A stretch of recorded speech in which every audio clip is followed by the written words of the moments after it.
because so much of that success that you look at in a lot of the self-help books that aren't focused on ADHD are to do with getting tasks done and success and achieving and hitting your goals. And because we feel so bad about procrastinating our tasks and being disorganized and our executive dysfunction, we forget that the other stuff is more important and that the tasks will follow once you've done the self-care and you've got your emotional regulation and you're less tired and your attentional regulation is a bit better. And just the joy that you feel from daily life, from doing all that self-care stuff, just being instead of being a human being instead of a human doing, as Britt says, is massive. And not putting that pressure on yourself to be that person that you thought you should be when you were, 18 and you've never quite hit. It's just accepting who you are right now and what you have around you, being grateful for that, and accepting that is just massive. Because I used to put so much pressure on myself to, I can't, I've never achieved my goals or I've never lived up to my potential. Once I let go of that, that was it. It all changed from there.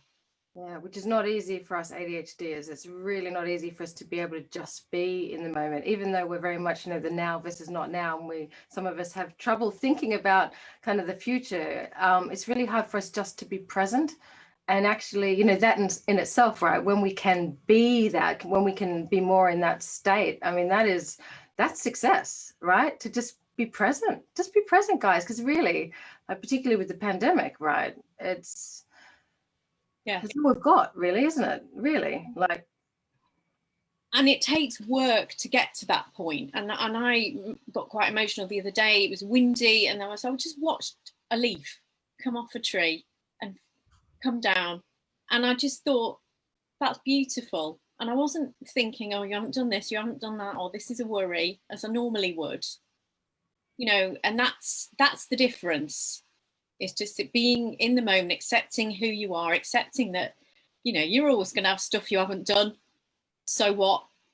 That's the thing, right? I know you put your to-do list, you go through it, and sure, it feels good when you get all those things ticked off, but next day, day after that, day after that, day after that, day after that, it's going to be that to-do list. If that's kind of what you're purely focused on, that drives you, and particularly for an ADHD, because of that lack of like novelty, and it's a bit, it doesn't really do anything for us, does it? It's not inspiring, it's not motivating at all. So yeah,